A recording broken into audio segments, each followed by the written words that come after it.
life with them. And that's what made me happy, was like, even in the Oxford, we're being directed to go within, to find really beyond maybe how we've been encultured, or just different influences from our past, to see what really resonates as our values, our truths, and our purpose. And there's a beautiful quote from his essay Self-Reliance that Ralph Waldo Emerson just articulates this so beautifully. And he says, each man has his own vocation. The talent is the call.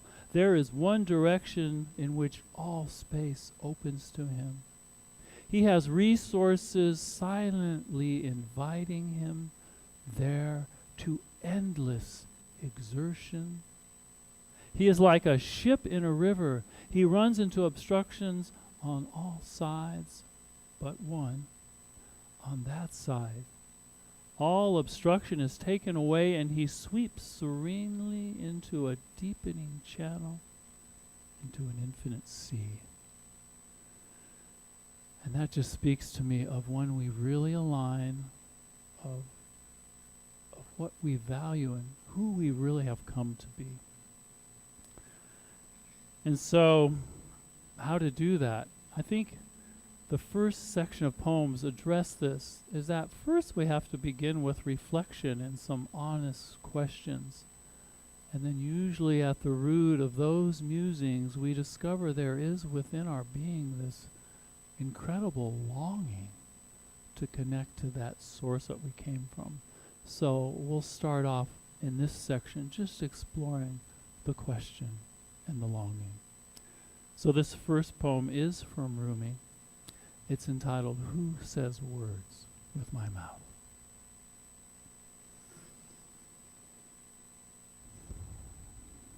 All day long I think about it. Then at night I say it. Where did I come from? And what am I supposed to be doing? I have no idea. My soul is from elsewhere. I'm sure of that. And I intend to end up there. This drunkenness began in some other tavern. And when I get back around to that place, I will be completely sober. Meanwhile, I'm like some bird from another continent sitting in the Savior. The day is coming when I fly off, but who is that now in my ear who hears my voice? Who says words with my mouth? Who looks out with my eyes? What is the soul? I cannot stop asking. If I could taste one sip of an answer, I could break out of this jail for drunks. I didn't come here of my own accord, and I can't leave that way. Whoever brought me here will have to take me home. So just breathe and see what you feel.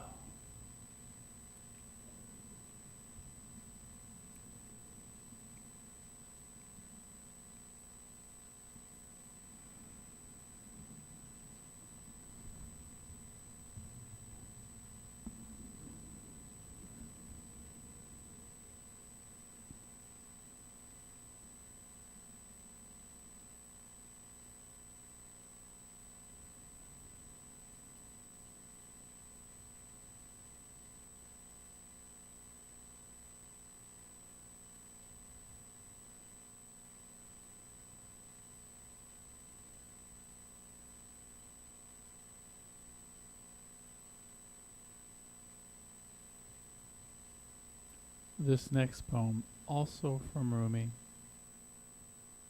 puts a voice to that longing. It's called Some Kiss. There is some kiss we want with our whole life. The touch of spirit on the body. Seawater begs the pearl to break its shell, and the lily how passionately she needs some wild darling. At night, I open the window and ask the moon to come and press her face to mine. Breathe into me. Close the language door and open the love window. The moon won't use the door, only the window.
And now we'll hear from a man a few centuries later, revered in India as a great saint. His name is Kabir, and he was by trade a weaver, but because he plumbed such spiritual depths, he had a way of weaving truth with words. This is called Hope for the Guest While You Are Alive. The guest is just another name for the divine, for God, as you will hear the ecstatic referring to that same being. And friend is you and I. Oh, and one other thing about Kabir was he was very critical of people relying on dogma and doctrine, which sometimes happens with organized religion. So a lot of his poems are a wake-up call to take responsibility for your own development. So, hope for the guest while you're alive. Friend, hope for the guest while you are alive. Jump into experience while you are alive. Think and think while you are alive. What you call salvation belongs to the time before death. If you don't cut your ropes while you are alive, do you think ghosts will do it after? The idea that the soul unites with the ecstatic just because the body's rotten, that is fantasy. What is found now is found then. If you find nothing now, you will simply end up with an apartment in the city of death. If you make love with the divine now, in the next life, you will wear the face of satisfied desire. So plunge into the truth. Find out who the teacher is. Believe in the great sound. Kabir says this: when the guest is being searched for, it is the intensity of the longing that does all the work. Look at me, and you will see a slave to that intensity.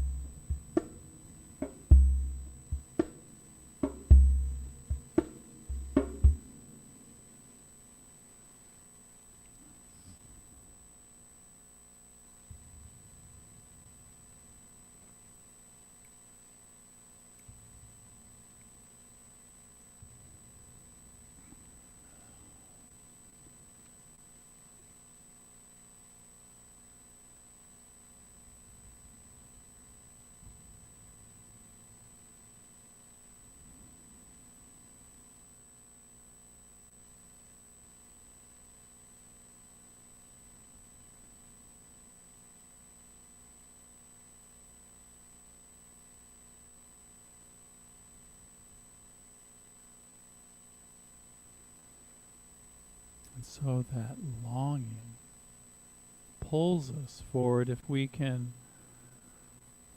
make our own peace with it.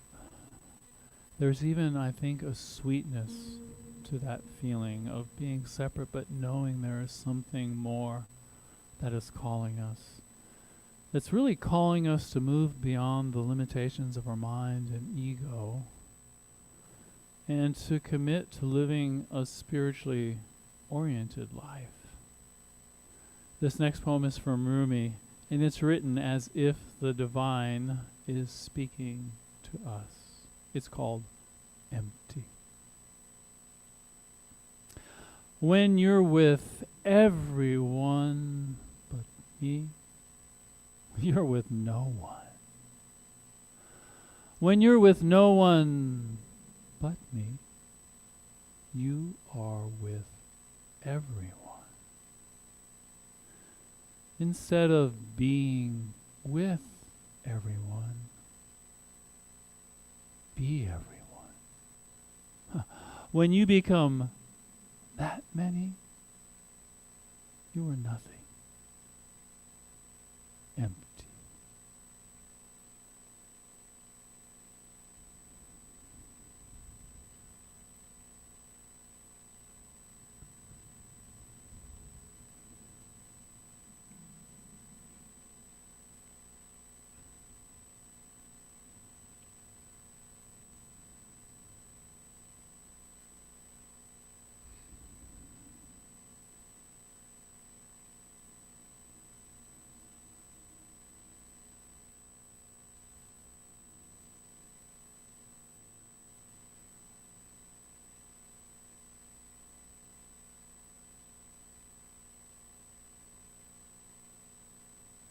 This next one is from an ancient text called Tao Te Ching, attributed to a semi-legendary philosopher, Lao Tzu, hailing from 6th and 5th century BC, China. This is verse 11. We join spokes together in a wheel, but it is the center hole that makes the wagon move. We shape clay into a pot, but it is the emptiness inside that holds whatever we want. We hammer wood for a house, but it is the inner space that makes it livable. We work with being, but non-being is what we use.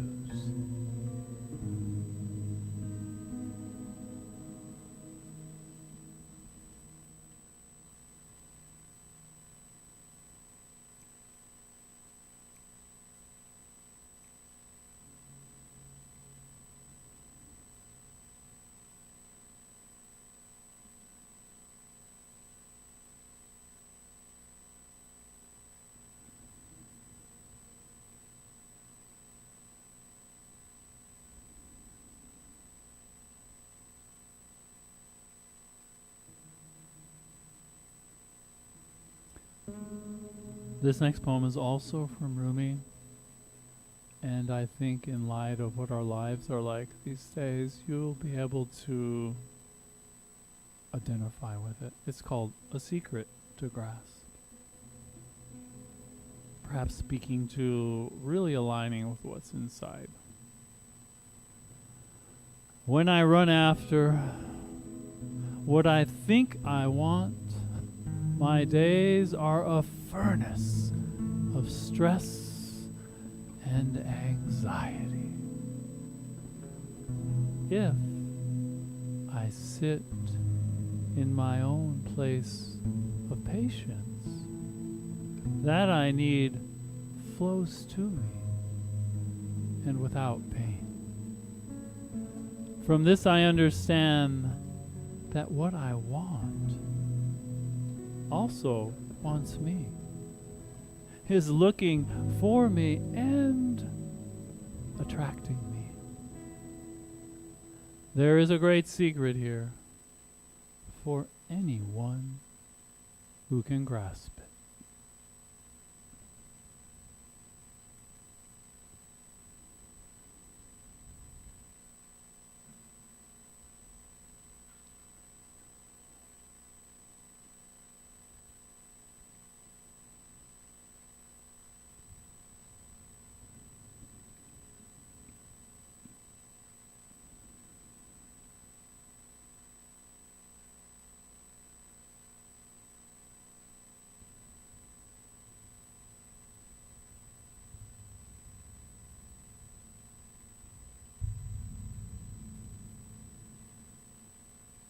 So we're being called to sit in our own place of quiet, to listen.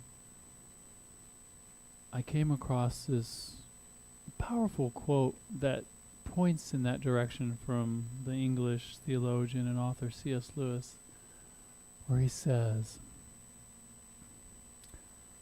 "The moment you wake up each morning, all of your hopes and wishes for the day come rushing at you like wild animals. The first job of the morning consists in shoving them all back, in listening to that other voice, in taking in that other point of view, letting that other stronger, quieter life come flowing in."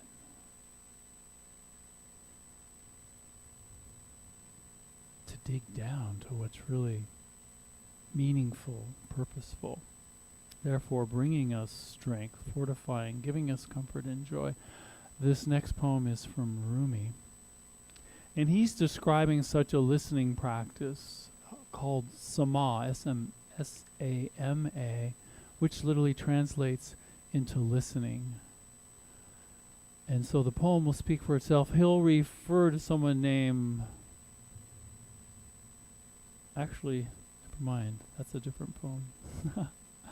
But like all faith traditions, usually the morning's revered as a time for spiritual practice, for prayer, for meditation, yoga, just when the world is quieter, so that you'll hear a reference to that. Just to put that in perspective. And also in Sufism, Rumi was a Sufi, which is a mystical branch of Islam.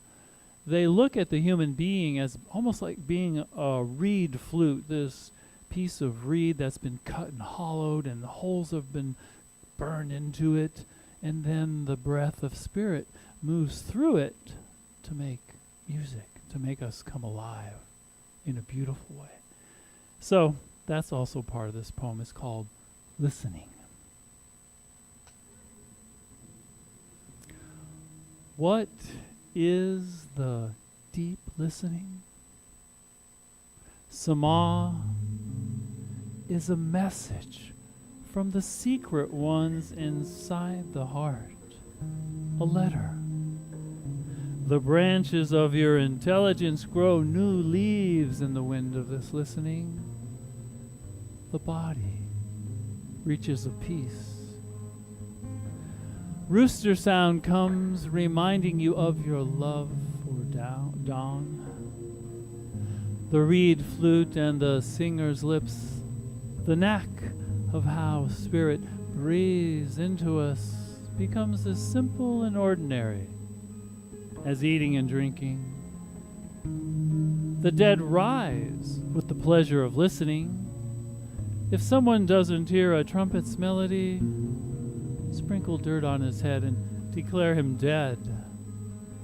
Listen and feel the beauty of your separation, the unsayable absence. There is a moon inside of every human being. Learn to be companions with it.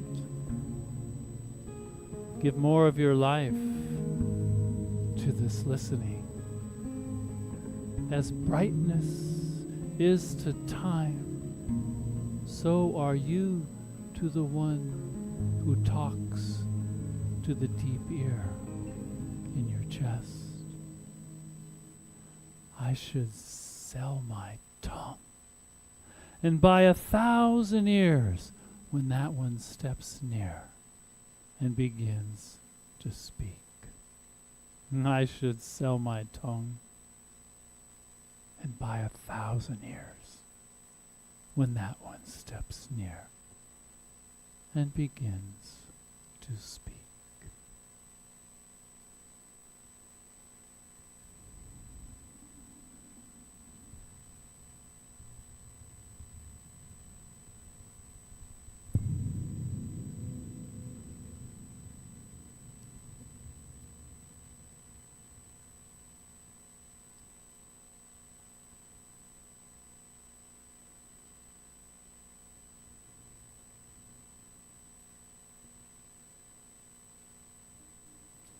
Another Rumi entitled Gamble Everything for Love. I thought it was kind of fun. In the last couple of poems, the grandfather clocks keep going off and joining in. Okay. Gamble everything for love. If you are a true human being, if not, leave this gathering. Half-heartedness doesn't reach into majesty.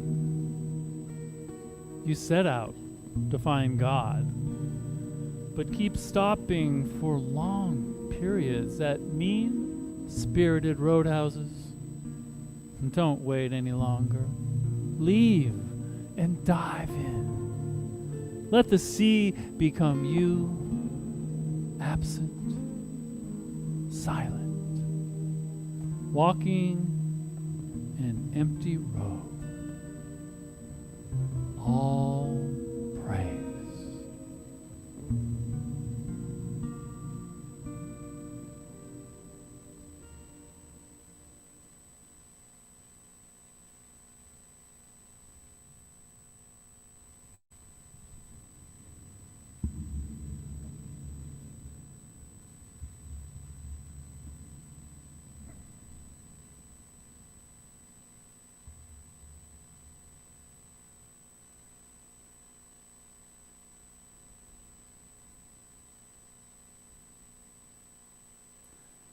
I hope everyone feels like you're getting enough time to just kind of be with the poem afterwards. If not, let me know.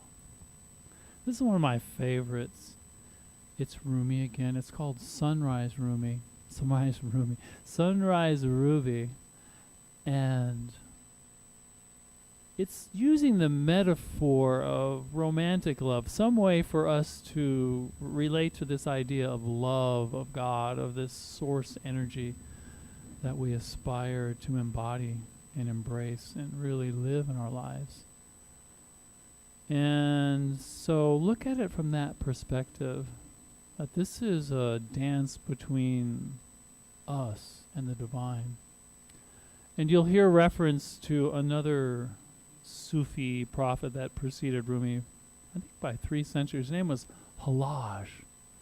And Halaj was like Rumi, very enlightened, and he said, Anak Allah, which means, I am the truth. Truth being one of the 99 names for God in Islam. he was persecuted because he wouldn't stop saying what he knew was true. So, sunrise ruby. In the early morning hours, just before dawn, lover and beloved wake and take a drink of water. She asks, do you love me or yourself more? Really? Tell the absolute truth. He says, there is nothing left of me. I am like a ruby held up to the sunrise. Is it still a stone or just a world of redness? The ruby has no resistance to sunlight. This is how Halaj said, I am God, and told the truth. The ruby and the sunrise are one. Be courageous and discipline yourself. Completely become both hearing and ear, and wear this sun ruby as an earring. Work. Don't think about getting off from work. Keep digging your well. Water is there somewhere. Commit yourself to a daily practice. Your loyalty to that is a ring on the door. Keep knocking, and the joy inside will eventually open up a window and look out to see who's there. Keep knocking, and the joy inside will eventually open up a window and look out to see who's there.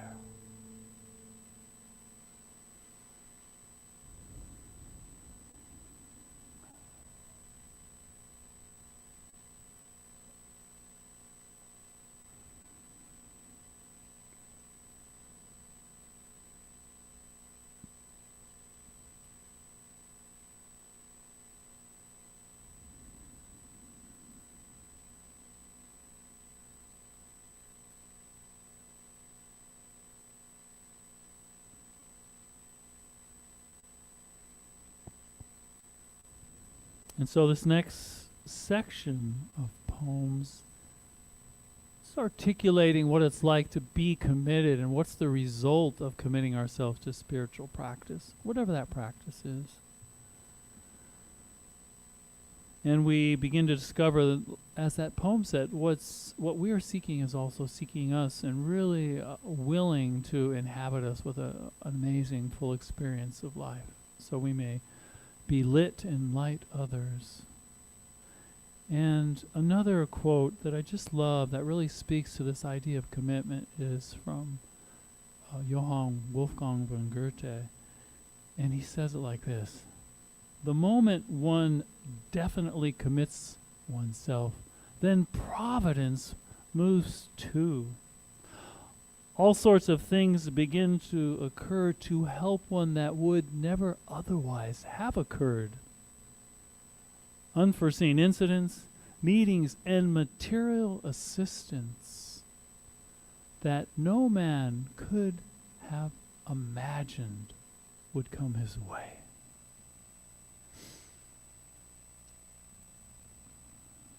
And so this poem is called Development, and it's by a 15th century Spanish monk, St. John of the Cross, entitled Development. Once I asked God, how do you teach us?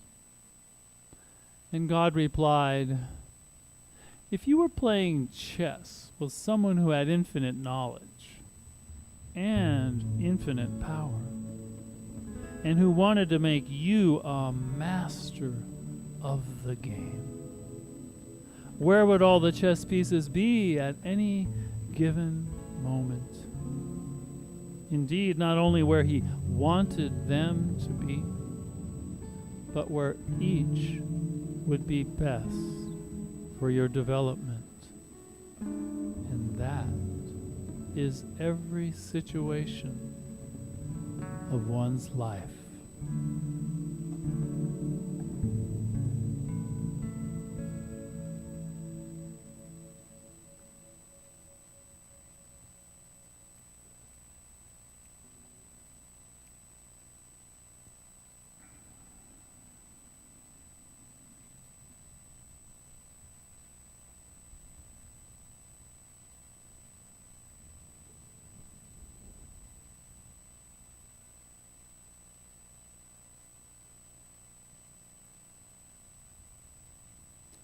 Rumi again, entitled The Road Home. An ant hurries along a threshing floor with its grain of wheat, moving between huge stacks of wheat, not knowing the abundance all around. It thinks its one grain is all there is to love. So we too choose a tiny seed to be devoted to, this body, one teacher, one path. Look farther and wider. The essence I inside of every human being can see. And what that essence I takes in, the being becomes.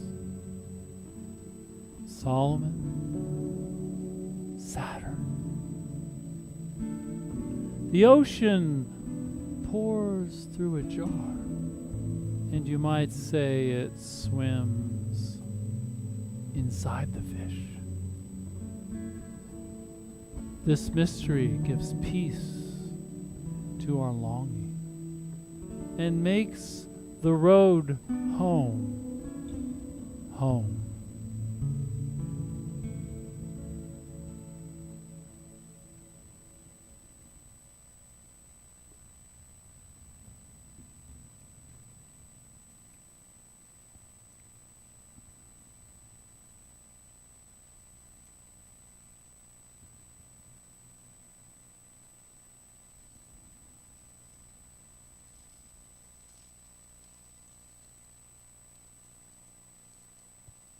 Again, Kabir,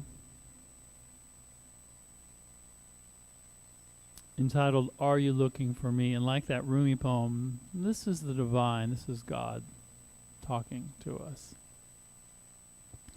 Are you looking for me? I'm in the seat next to you. Your shoulder is against mine. You won't find me in the stupas, not in the Indian shrine rooms, nor in synagogues, not in cathedrals, not in masses, nor kirtans, not in legs winding around your own neck, nor in eating nothing but vegetables. When you really look for me, you shall see me in an instant. You shall find me in the tiniest house of time. Kabir says this, student, what is God? God is the breath inside the breath.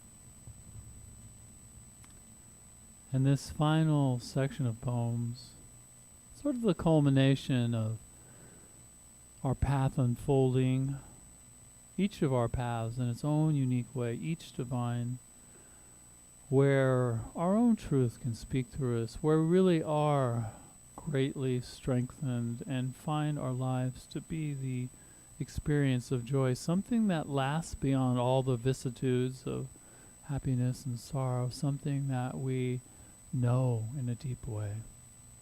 And so, first Rumi. Today, like every other day, we wake up empty and frightened. Don't open the door to the study and begin reading. Take down a musical instrument. Let the beauty we love be what we do. There are hundreds of ways to kneel and kiss the ground.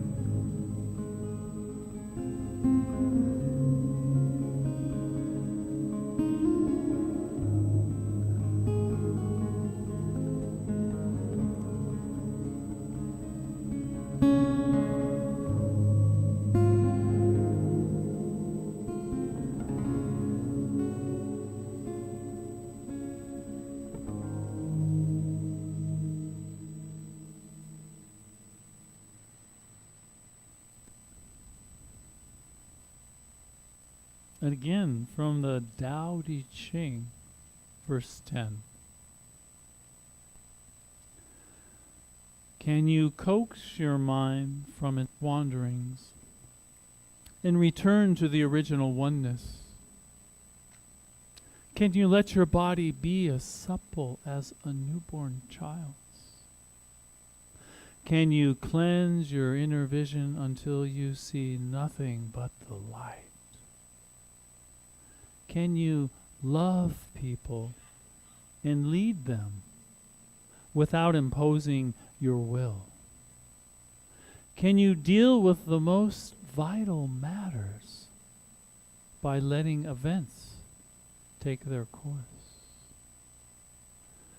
Can you step back from your own mind and thus understand all things?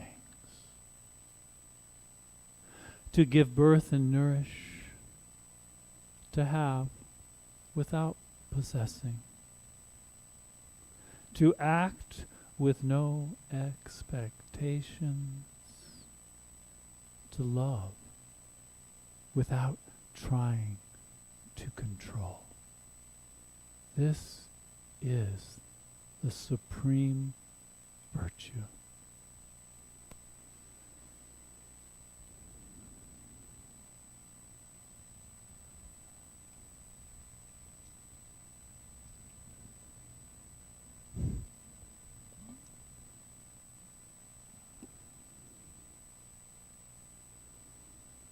Jim, that's in your realm. I hope I'm doing it justice.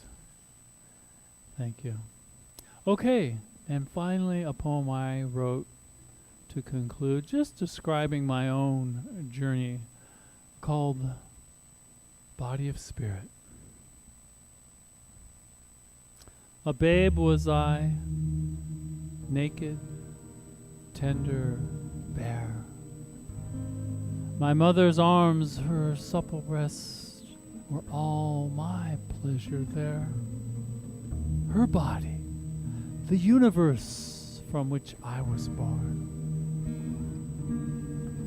Then as a lad I met the Eucharist, the body of the Lord, dull, tasteless, hollow, entirely without adorn.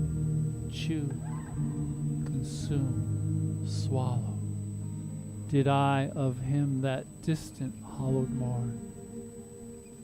And then another body I explored across the paths of earth. I trekked and biked, swam and hiked, and frolicked breadth and girth. I climbed her trees, her mountain tops. I slept beneath her starry skies. The body of the planet, a feast before my eyes. And then the body of the erudite, an endless maze of book, which with each new thought, philosophy, another road I took. My mind engorged 'twas overfull, my soul still panged and felt the pull from a hunger, from something more that lay upon that learned shore. Into the body of spirit good fortune had me delivered. I meditated on the Lord until my spirit quivered. Now I look upon this life with awe and wondrous heart,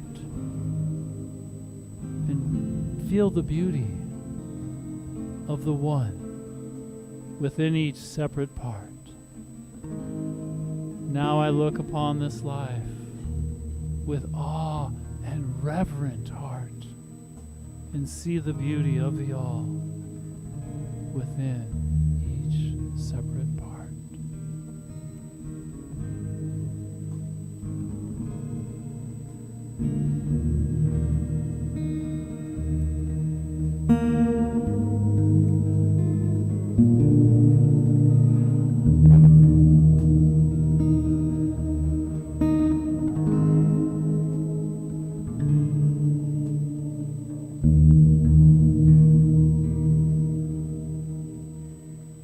And so I'm going to just finish this with a prayer, and then Paul, you can come over and do your thing too.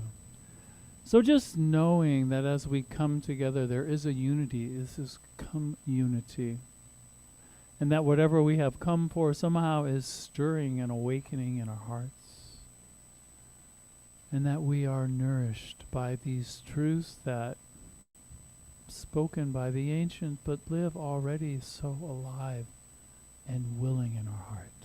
And so for all of this good, as it unfolds and it just moves out from this place into the fields and workplace of our life, we give thanks. So it is.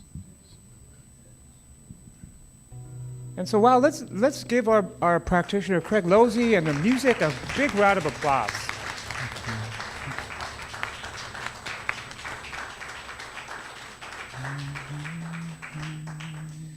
There's so many beautiful phrases that were spoken that it's hard to really put meaning to it. And that's the idea behind really coming here, to really set any type of meaning that we have about our lives and everything else aside and just really take in. And so we've reached our time of conscious giving, and it's a place where we can honor this space that we provide in each and every week by simply supporting it with our contribution through our tithe. Because, you know, everything that we provide for you is free, but it's not free to produce. So we are truly grateful for your help and your support. To the beautiful music and the power of what has been expressed here today. Such a special time. And we have this time here every week. So if you're new, we welcome you next week or any time of the year. And we thank you. We thank you for sharing your presence with us, for your love, your generosity, and your tithe. And so if you're giving here today, just know with me that this tithe supports the beauty and the love for a continued sense of wonder and awe and the depths that we are here to provide for you today, and also this ability to share in community all the love that we have. And so I give thanks, I let it be so, and so it is. So it is.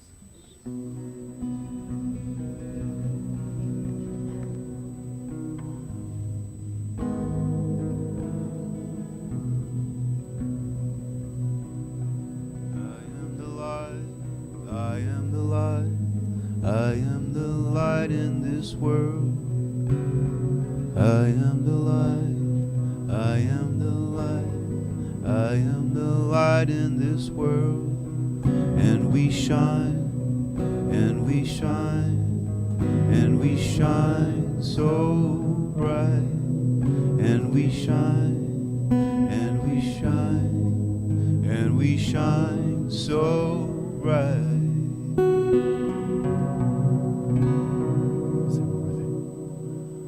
Thanks again for coming. Thank you, Lee and Reverend Jim Jones and Paul and Mike doing the sound, and our greeters today. I know it was Chris and Sherry and someone else, I forget.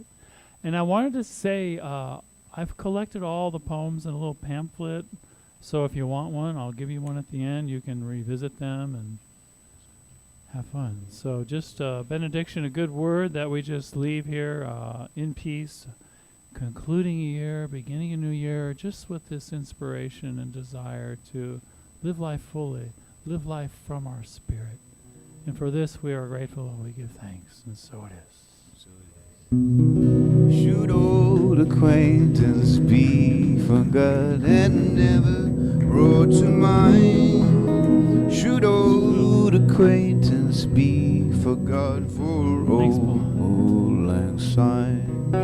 For old lang syne, my dear, for old lang syne, we'll take a cup of Thanks for coming, you kindness, guys. yeah, for Good deal. old lang syne.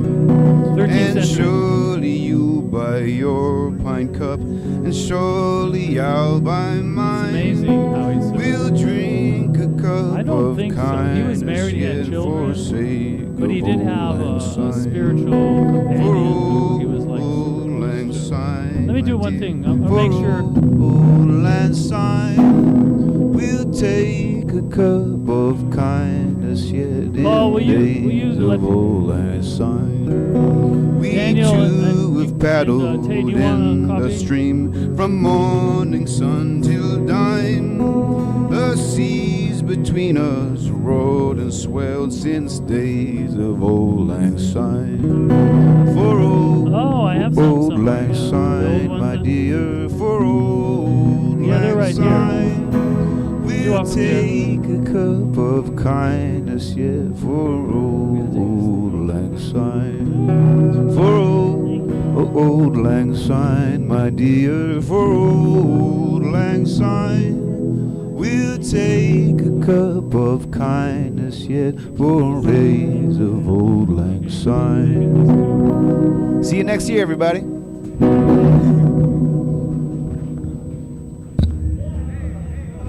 Thanks, friends. Easy enough? Yeah. I thought we sounded great. I thought we did a good job for Craig. Oh, there's another person I can talk to. Thank you. So fun. Yeah, I enjoy that kind of thing. It's like, I've done yoga, like where I'm playing for a yoga class. Bring the paddle and it's just like ethereal. Like, it's good. Really makes you pay attention to what you're trying to do energetically.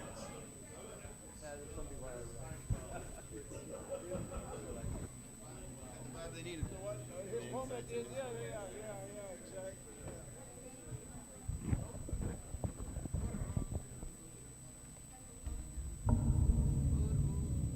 Yeah, didn't use a looper. Thought that was getting a little too crazy. Didn't need that.